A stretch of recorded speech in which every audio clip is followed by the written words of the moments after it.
And in the Impact segment tonight, some new polling out about Sarah Palin in the wake of the Arizona murders. According to a CNN poll, 56% of Americans have an unfavorable view of the governor. 38% like her. Gallup says 53% of Americans don't like Mrs. Palin. 38% do, the same favorable rating as CNN. On how she handled the Arizona shooting situation, ABC News says 30% approve of the way she handled it. 46% disapprove.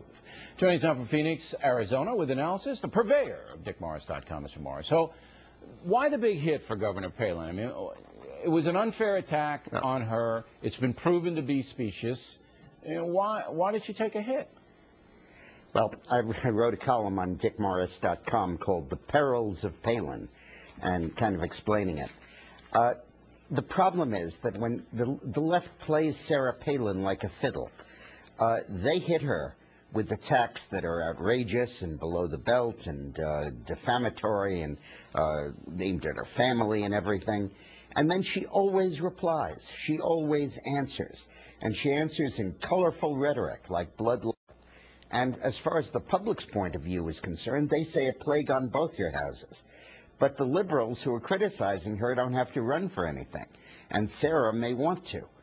And by not being presidential, by not rising above it, but instead getting into it and mixing it up, she hurts herself. You know, that's essentially what went on. I'm not sure I agree with you. You know Chris Christie of New Jersey, right?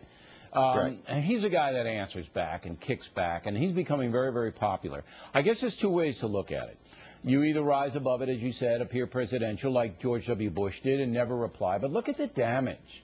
Look at the damage to the Bush administration that was done by the media in America, because every time they attacked him, he didn't answer. So I'm not sure that Mrs. Palin, by answering back, is hurting herself. I don't know if she answered back in the right way. Well, she obviously did hurt herself.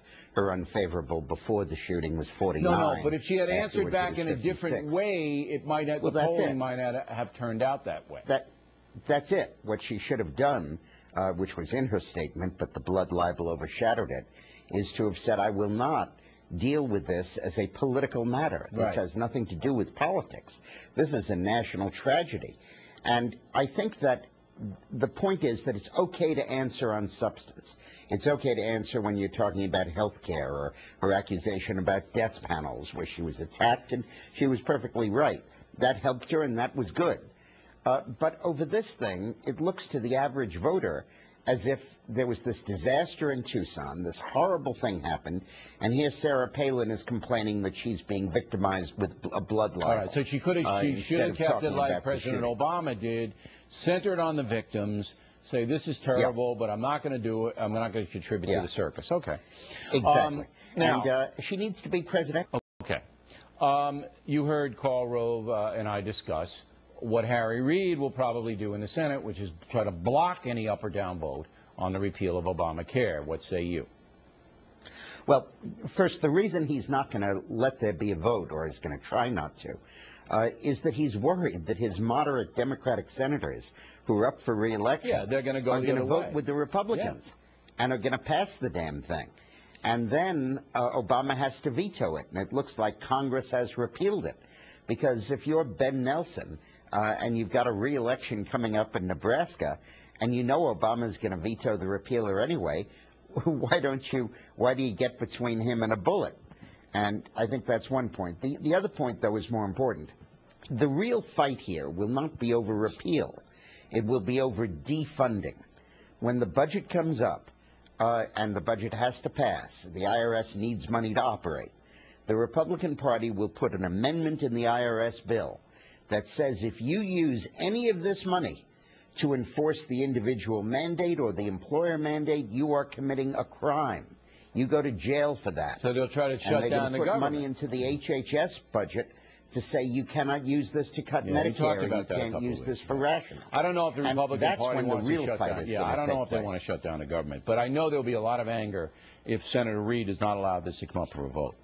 Real quick, would you have given Hu Jintao a state dinner?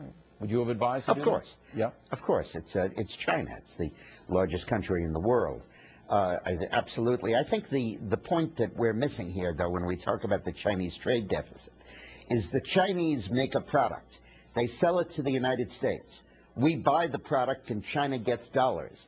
Then China borrows paper from the Fed and gives us back our dollars. Right. And we sit here with the product and the money. Yeah, but so we who's have losing? to pay them interest on what they do. They're not just giving it to us, Dick.